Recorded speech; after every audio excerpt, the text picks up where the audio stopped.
64쪽입니다.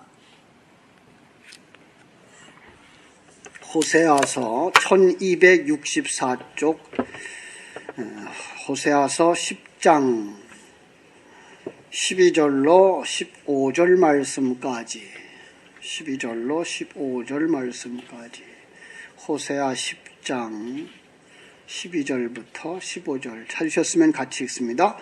너희가 자기를 위하여 공회를 심고 인애를 거두라. 너희 묵은 땅을 기경하라. 지금이 곧 여호와를 찾을 때니 마침내 여호와께서 오사 공의를 비처럼 너희에게 내리시리라. 너희는 악을 밭가라. 죄를 거두고 거짓 열매를 먹었나니 이는 네가 네 길과 네 용사의 많음을 의뢰하였음이니라. 그러므로 너희 백성 중에 요란함이 일어나니 네 산성들이 다 무너지되 살만이 전쟁의 날에 같을 것이라. 그때에 어머니와 자식이 함께 부서졌도다. 너희의 큰 악으로 말미암아 베델이 이같이 너에게 행하리니 이스라엘 왕이 새벽에 정령 망하리로다. 아멘. 자, 12절부터 14절 말씀까지입니다. 여러분, 오늘 시간에도 성령이 충만한 시간 되시기를 주님의 이름으로 축원합니다. 절대 낙오하지 맙시다. 시작했는데 이제 낙오하시면 안 됩니다. 육상 경기를 하는 선수들이 출발을 할 때는 똑같이 출발을 하죠.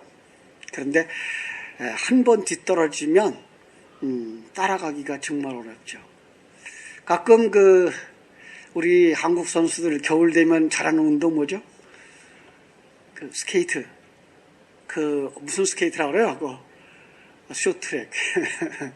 마지막 과정에서 차고 나갈 때 그렇게 한번 떨어지면 아무래도 못 따라 나가는 그런 것들을 이제 보죠. 기왕 변화에 도전했으면 끝까지 달려가는 이런 믿음의 사람들 되어지기를 주님의 이름으로 축원합니다. 요엘 선지자의 외치는 말씀과 같이 너희는 이제라도 금식하며 울며 애통하며 마음을 다하여 내게로 돌아오라. 이제라도, 그죠? 마음을 다하여 지금까지 나태하고 게을렀던 마음들을 여호와께로 향하여서 울며 회개하는 심령이 되어야 되겠다라는 생각입니다. 가끔 이런 생각할 거예요. 이거 안 변하네. 이제 시작했어요. 이제, 그죠? 불평하면서 또 불평했네. 그러면서 이제 옮기면서 그러죠. 그만둘까? 변하지도 않는데. 변하지 않아요. 그렇게 하루아침에 변하는 것 같으면 왜 안 변했겠어요? 벌써 아직까지. 그렇게 쉽게 변하지 않아요. 그러나 불평이 나오고 있다는 걸 발견한 것만큼도 굉장히 큰 발전입니다. 이런 속에서 불평이 있고 원망과 시기가 일어나는 것, 이걸 모르고 살아왔기 때문에 이제 그거를 깨닫고 의식하는 것만큼도 이미 여러분들은 변화에 이르고 있는 것입니다. 그래서 여러분 힘내시기 바랍니다. 호세아 선지자는 오늘 마칩니다. 너희가 자기를 위하여 의를 심고 긍휼을 거두라. 지금이 곧 여호와의 찾을 때니 너의 묵은 땅을 기경하라. 마침내 여호와께서 임하사 의를 비처럼 너희에게 내리시리라. 여러분들이 경작하는 논이나 밭에 나가서 그 밭에 심은 곡식이 어디 있는지조차 알아볼 수 없는 잡초만 무성하다면 그 묵은 밭 그냥 두겠습니까? 여러분 밭을 가꾸셔야죠. 그죠? 밭을 가꾸셔야죠.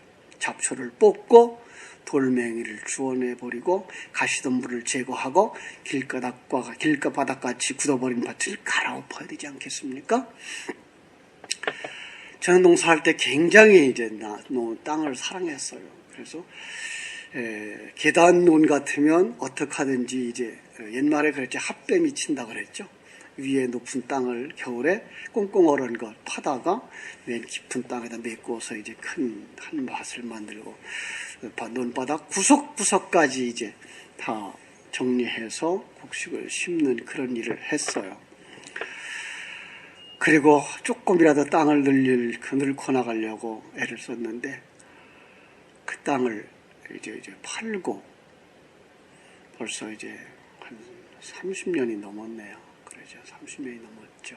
그런 시간이 지나면서 고향 땅이라고 그래서 가봤더니 강화도인데 다 변했어요. 다 변했어요. 옛날에 그 바닷물이 들어오면 그 개구멍으로 또 논둑이 터져가지고 거기에 물 들어오고 그러면 그거 막느라고 애를 쓰고 또 그것도 물이 그 둑이 해마다 낮아져요. 밟고 지나다니니까. 그러면 또 그거 그 물이 많이 들어오는 1년에 몇 차례 물이 많이 들어올 때가 있어요. 그때 되면 이제 위에다 흙을 싸서 높여주고 이렇게 만들던 논밭들이 이제는 풀밭이 돼 있더라고요. 농사를 안 져요, 요즘들. 씨를 안 뿌려요. 그렇게 애쓰고 농사했던 그 땅을 그냥 묵혀놓는 거 보니까 얼마나 마음이 상한지. 여러분, 하나님의 마음이 그렇지 않을까?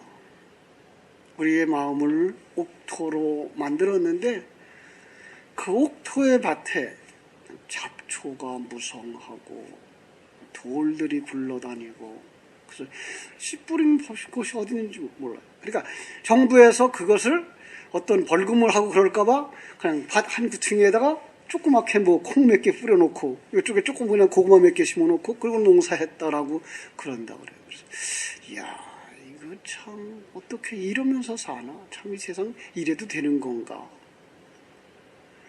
그리고 이제 그 산골 골짜기마다 그 영감님들, 우리 할아버지, 할머니들 그냥 발로 밟고 삽으로 찢고 해서 조금만 뭐 요만식한 밭도 있었죠. 요만식한 농도 이제 다 농사를 했었는데 지금 그걸 하나도 안 하고 있어요. 왜?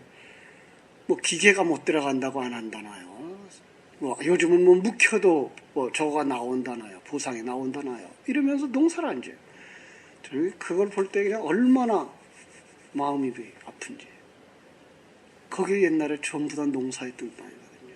봄 되면은 물 받아가지고 소로다가 이제 그냥 구석구석 갈고 소가 못 들어가면 꽃갱이라도 찍어서 하고 발로 밟아서라도 묽게 만들어서 거기에다 모내기를 했던 그런 시절이 있었는데 어떻게 이렇게 밭들을 내버려 두고 눈을 내버려 둘까? 우리의 모습이 그렇지 않을까? 제 생각을 해봤어요. 여러분 한 번쯤 우리 자신을 살펴볼 수 있기 바랍니다. 바쁘다는 핑계로, 그죠? 바쁘다는 핑계로 신앙생활 게을리하고 이런 이유라고 저런 이유라고 핑계대고서 여러분 자신들이 그렇게 묵은 땅으로 변해버리지 않았는지. 옥토에다 하나님의 말씀을 뿌리고 축복의 씨앗을 뿌리면 반드시 하늘나라의 결실이 맺혀진다고 성경은 말하고 있습니다. 그런데 지금 우리 속에 이러한 죄악으로 무성해진 모습들을 보면서 바로 호세아 선지자의 외치는 목소리를 들을 수가 있었습니다. 오늘도 뭐라고 말합니까? 12절 너희가 자기를 위하여 공의를 심고 인애를 거두라. 너희 묵은 땅을 기경하라. 지금이 곧 여호와를 찾을 때니 마침내 여호와께서 오사 공의를 비처럼 너희에게 내리시리라. 땅을 가르라 엎어라. 뭐 가을이 돼서 밭 갈라 그러면 이상하겠습니다만 가을에도 왜요? 보리농사 얼마나 잘 졌어요 옛날에. 가을에 보리농사 짓죠. 조금 더 있으면 마늘농사 짓죠. 짓고 싹이 나서 자라면 또 덮어주고 밟아주고 겨울 내내 그러면 봄철에 부쩍 자라는 그 모습을 볼 수 있죠. 그리고 때를 따라 내리시는 비를 뜨고 눈과 비 때문에 무럭무럭 자라는 곡식들을 한번 연상해 볼 수 있기를 바랍니다. 그렇죠? 오늘 그 죄악으로 무성해진 묵은 땅 이스라엘을 향하여 외치는 그 목소리 혹시 우리 자신은 아닌가? 내 심령은 아닌가? 라는 생각합니다. 그러므로 우리가 성령의 아름다운 열매 감사와 찬양의 삶으로 변화되기 위해서 우리의 심령의 밭을 개간하여 옥토 만드는 시간 되시기를 주님의 이름으로 축원합니다. 아니 옥토라고 말씀합니다. 그런데 그 위에 아직 남아있는 가시와 엉겅퀴가 있다면 어떻게 됩니까? 뽑아버려야죠. 뿌리째 뽑아버리기를 주의 이름으로 축원합니다. 그냥 잎사귀 하나 가지 하나 떼어냈다고 아니 난 다 했어 이러지 말고 뿌리째 뽑아낼 수 있기를 바랍니다. 그래야 오래가도 거기에 다시 잡초가 나지를 않겠죠. 자, 묵은 땅을 기하라는 건 모든 부패와 그 행실을 고치라는 겁니다. 호세아 10장을 보면 이스라엘 백성들이 하나님과 다른 신을 섬기는 두 가지 마음을 가지고 있었어요. 그들의 종교 생활은 하나님에 대한 신뢰가 없어진 겁니다. 여러분, 우리가 다른 길로 가고 있다면, 곁길로 가고 있다면 우리는 지금 하나님에 대한 신뢰를 잃어버린 사람입니다. 제가 우리 포리교에 다시 와서 계속 강조했던 이야기들이 뭡니까? 하나님은 전능하시다 아닙니까? 하나님은 전능하시다. 그분은 결코 실수하는 법도 없고 실패하는 법도 없다. 이것이 여러분 속에 각인되어져야 됩니다. 아니, 진리의 말씀으로 충만되어져야 됩니다. 그래야만 이제까지 살아오면서 우리가 만났던, 나를 어렵게 하고 힘들게 했던 그들에 대하여 관용할 수 있습니다. 용서할 수 있습니다. 그리고 그들을 사랑할 수 있습니다. 그리고 그렇게 만났던 그 사건과 그 일들이 감사의 조건들로 바뀌어지게 됩니다. 왜? 이풍랑인연하여서 더 빨리 가는 것이기 때문에. 그 사람이 있어서 내가 만들어졌기 때문에. 그 사건이 있어서 내가 만들어졌기 때문에. 지금도 이제 우리 다시 오셔야 될 이제 전도사님 모시기 위해서 면접을 합니다만은 그분들을 만나면서 늘 하는 얘기가 그거예요. 제가 목회? 뭐가 그렇게 큰 것입니까? 어제도 이제 강민규 목사님 왔다 갔는데 그런 얘기를 했어요. 목회가 뭡니까? 다 하나 만들어지고 가는 겁니다. 목회 현장 속에서 내가 무슨 일을 할 수 있습니까? 그 역할은 그냥 당신에게 주어진 역할, 그 역할에 충성을 하십시오. 그러나 중요한 건 그 역할 속에서, 그 목회 현장 속에서 당신 하나 만들어주는 겁니다. 내가 무슨 큰 일을 할 수 있으면, 내가 무슨 큰 일을 하늘 그게 하나님 나라에 도움이 되겠습니까? 하나님이 직접 하시면 더 큰 일을 하고 더 놀라운 일을 할 텐데 우리는 내가 할 수 있다고, 누가 할 수 있다고, 그건 아니에요. 여러분과 나, 여러분 스스로입니다. 여러분 그 직분, 그 직책, 무슨 큰 일을 하기 위해 주어진 것 아닙니다. 여러분 한 사람, 하나님의 사람으로 만들어져 가고 완성되어져 가는 것으로 하나님이 사용하고 있는 것이지, 그 일을 위해서 하나님이 역사하고 있는 것이지, 그걸 통해서 무슨 큰 일을 우리가 할 수 있겠습니까? 아니요. 우리가 만들어 놓은 큰 일, 하나님 보시기에는 어떤 면에서 더러운 옷과 같은 것이라고 말하고 있습니다. 세상 것, 내가 만들어 놓은 것, 그것을 하나님은 원치도 않는다고 말씀하고 있습니다. 여러분, 하나님께서 욥을 통하여 말씀하십니다. 사단에게 다 빼앗아 가봐라. 네. 다 허락합니다. 마지막에 뭐 허락하지 않습니까? 생명엔 손대지 마라. 그게 내 거야. 하나님이 원하는 거 그 생명입니다. 하나님이 우리 속에 부어준 그 생명, 그 생명의 완성, 그 과정 속에서 필요하다면 다 뺏어가봐. 재산도 뺏어가, 자식도 뺏어가, 건강도 뺏어가. 그러나 그 생명만은 손대지 마라. 그건 내 거야. 하나님 그렇게 말씀하십니다. 우리에게도 마찬가지입니다. 내가 무슨 큰 일을 하겠습니까? 내가 무슨 큰 것들을 만들어내겠습니까? 아닙니다. 하나님은 우리의 부패한 생각과 행실을 고치고, 그리고 그러기 위해서 정말 하나님에 대한 신뢰가 없다면 그 고통 속에서 감사하겠습니까? 그 하나님에 대한 철저한 신뢰가 있어야 됩니다. 호세아서 마찬가지입니다. 하박국서 마찬가지입니다. 제가 기도할 때마다 하박국에 대한 이야기를 합니다만은, 하박국 뭐라 그럽니까? 하나님은 이것 들어서 저것 들어서 너희들을 징계하고 때릴 거야. 왜요? 너희들을 다시 만들기 위해서. 호세아가 그 소리를 듣고 다리가 떨리고 온몸이 떨립니다. 왜? 큰일 났구나. 큰일 났구나. 옛사람을 쳐부순다니. 그러나 그는 하나님을 향하여 신뢰하기 때문에 그렇게 기도합니다. 수년 내에 부흥케 하옵소서. 그 일이 수년 내에 이루어지게 하옵소서. 부흥이 뭐라 그랬어요? 묵은 땅, 묵은 집을, 헌 집을 헐어버리고 거기에다가 다시 재건축하는 거라 그래요. 재건축하려면 묵은 집을 헐어버려야 되는 겁니다. 우리의 옛사람 무너뜨려야 우리 속에 새 성전 건축하는 겁니다. 그런데 그게 얼마나 무섭고 두려운 건지 그는 알았습니다. 두렵고 떨리는 마음으로 하나님께 기도합니다. 하나님, 그 일을 이루시옵소서. 속히 이루시옵소서. 그러나 그때라도 나를 잊지 마시옵소서.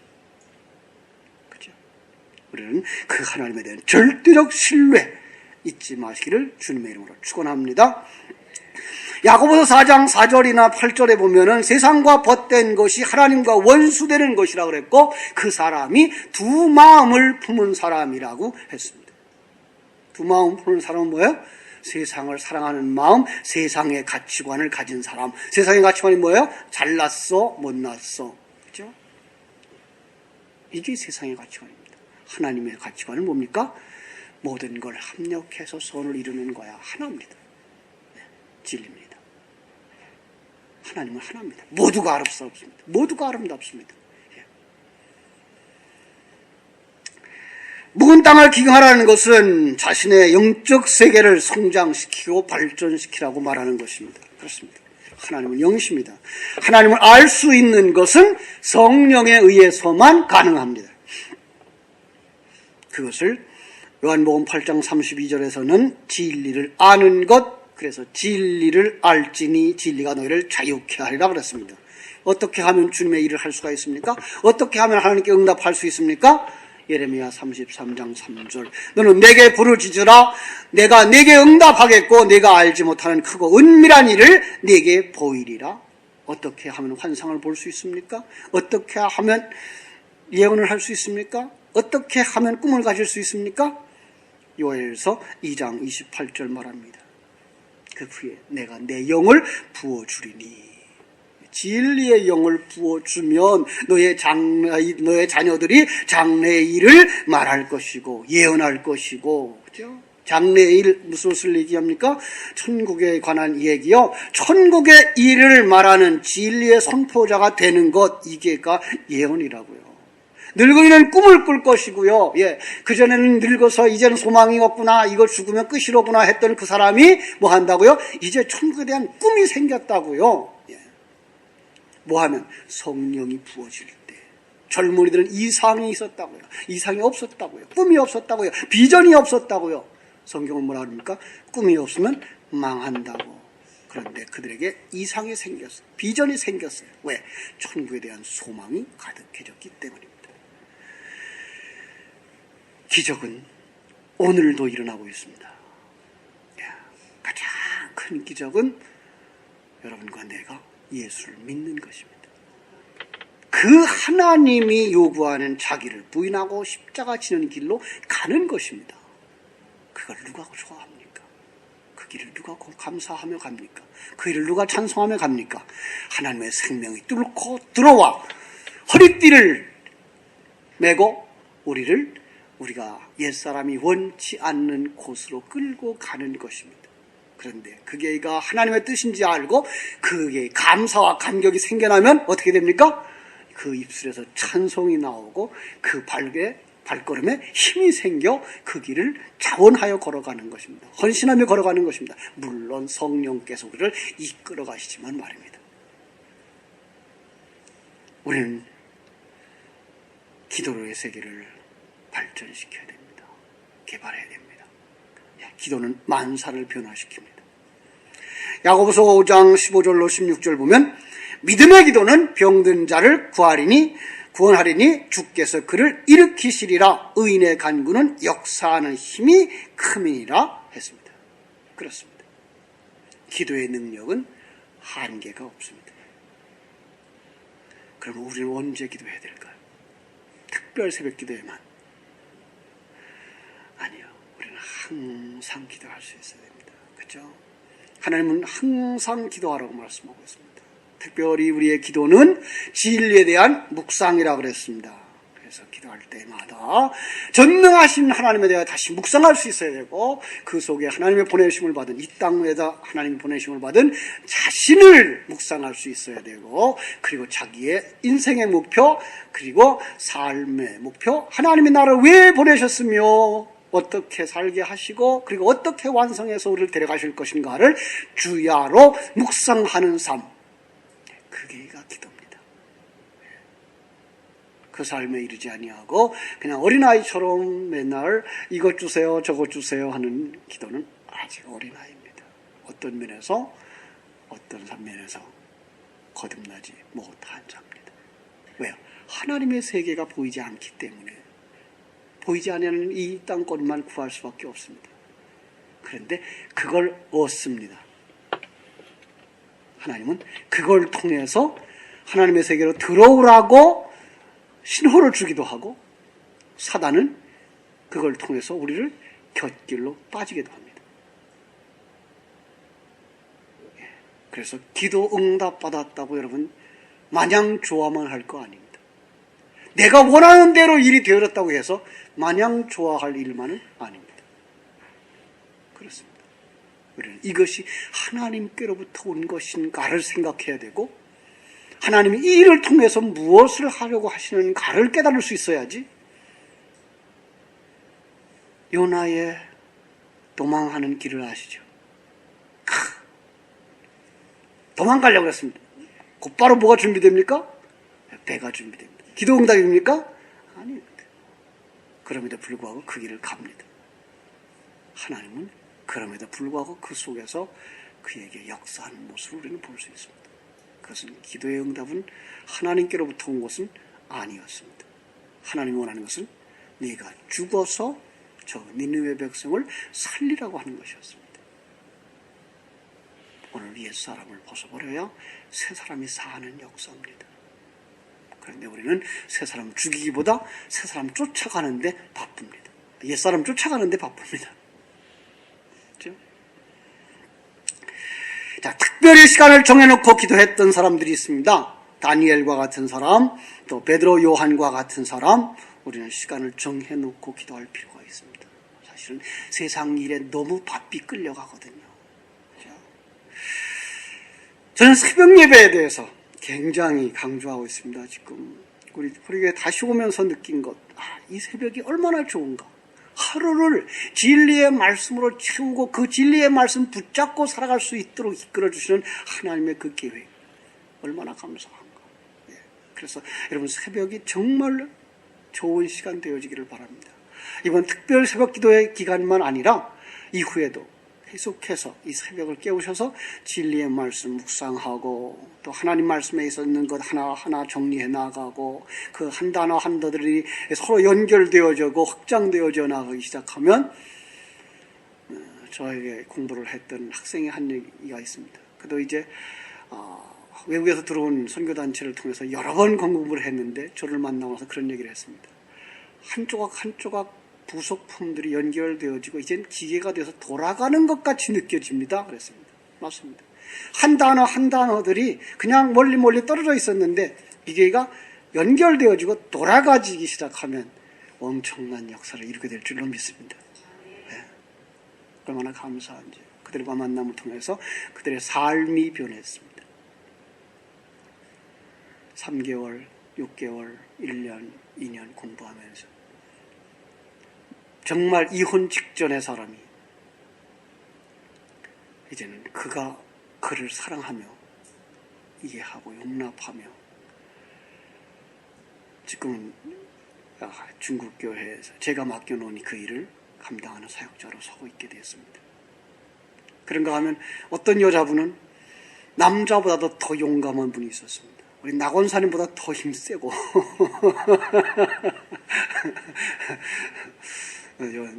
그런데 그분이 얼마나 거칠었는지, 제가 그분하고 교육을 제 학생으로 들어오기 전에 한 3번 정도 했는데, 첫 번째는 몰랐습니다. 두 번째는 저를 초청해가지고 그 자기들 반에 가서 공부해달라고 하는 그런 이제 반주임이었습니다.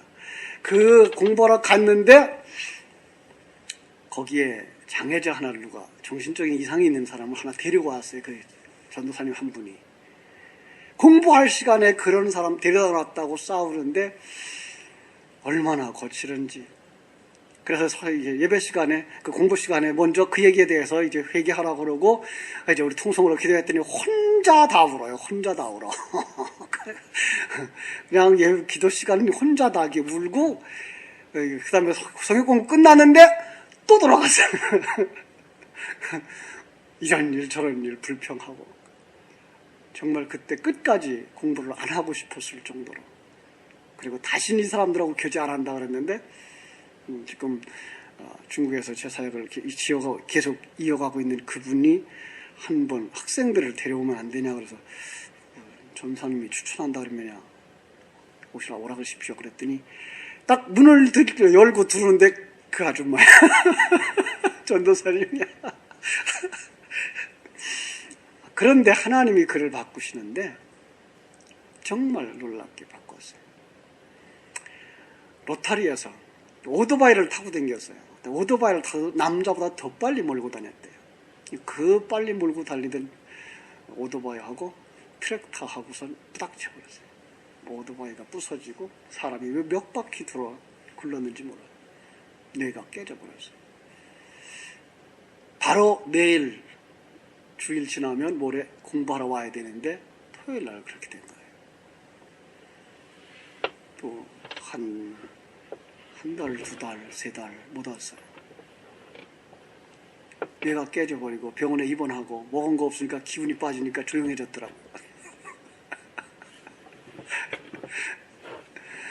그러더니 그가 정말 그 병원에 있는 동안에 남편에 대해서 회개하고 용서를 구하고 시어머니에 대해서 회개하고 용서를 구하고 그러면서 시어머니와 관계가 그렇게 좋아졌고 남편이 그렇게 사랑해주기 시작했고 회복되어졌습니다.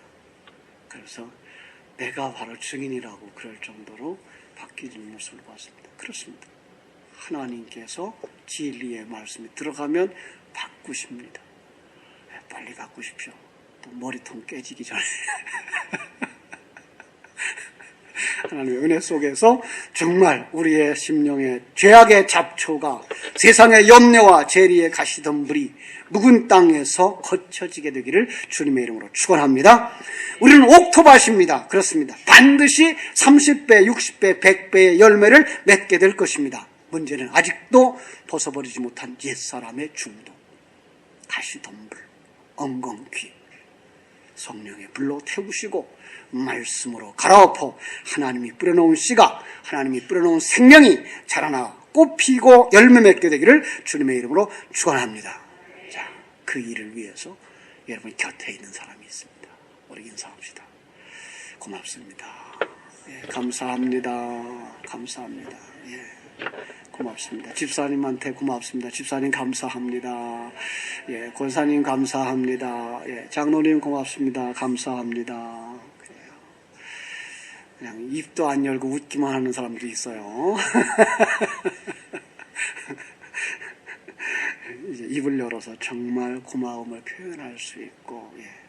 그리고 감사와 찬양을 드릴 수 있고, 왜요? 그들이 당신을 만드는 도구로 존재하기 때문에 그렇습니다. 함께 만들어주고 하면 얼마나 좋겠습니까? 그런데 그들이 때론 예수 밖에 있는 사람일 수도 있습니다. 그럼 예수 밖에 있다면 어떻게 되겠습니까? 그들은 여러분을 만들어주지만 그는 그로 말미암아 형벌을 받게 됩니다. 얼마나 불쌍합니까? 여러분들이 용서해야 됩니다. 그게 욥기서에 나오는 욥과 논쟁했던 자들을 향하여서 욥이 기도하는 것입니다. 예, 용서를 구하고 그들에게 화해를 청하는 것입니다. 오늘 우리가 그렇게 해서 정말 편안한 삶 그리고 성숙한 삶 그들을 향하여서 용서할 수 있고 관용할 수 있고 오히려 그들을 고마움의 대상으로 삼는다면 여러분들은 더 빨리 성숙하고 아름답게 변할 줄로 믿습니다. 기도하겠습니다. 하나님 우리 아버지 하나님의 그